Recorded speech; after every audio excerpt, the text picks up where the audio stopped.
magacan buugga loo bixiyay joogaha maqan ama maqanaha jooga goortu qofku joogo ama uu maqan yahay waa markay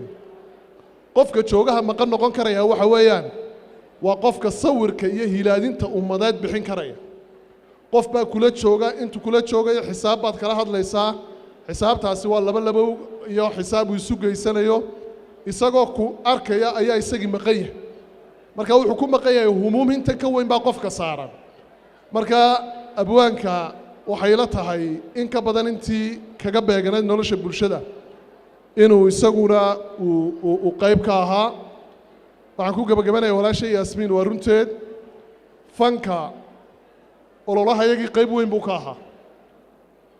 aniga ololahayga waxa qayb weyn ka qaatay abwaan heelo oo bartan imika joogay oo ninkii heesihii aan ololaha ku galay sameeyaa aad baan ugu mahadnaqayaa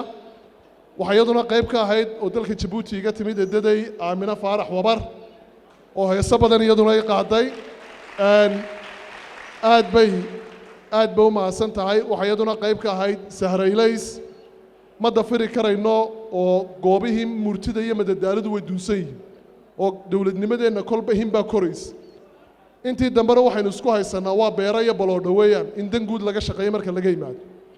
marka waxa u baahan tahay Yaasmiin ay qorshe dawladeed annagu ka xeer dajin ahaan in xeerar adag oo dhowraya afkeena iyo suugaanteena aanu soo saarno mas'uuliyadna saaran marka ka hor dhici maayo xukuumaddan hadday qabanaysana way wanaagsan tahay haddii kalena waxaan uga baxayaa madaxweynaha mustaqbalka oo qorshaha hogaamineed ee taa uu ka sheegay isagaan doonaya inaan taana u daayo madalahan markaan imaado sacab badan baa noo dhaca aniyo Cabdikariim baa ninna 22 kun baa u sabciyeen ninna 26 kun qolooyinka kale mudanayaasha waxaanu kaga duwanaan isleeyahay mas'uuliyadana saaran horta intaanay shacabkuna baran intaanu mabaadiida siyaasiga aanu ka iibin intaanay ku qancin waxaanu wadno intaanay annaga culeyskana saarin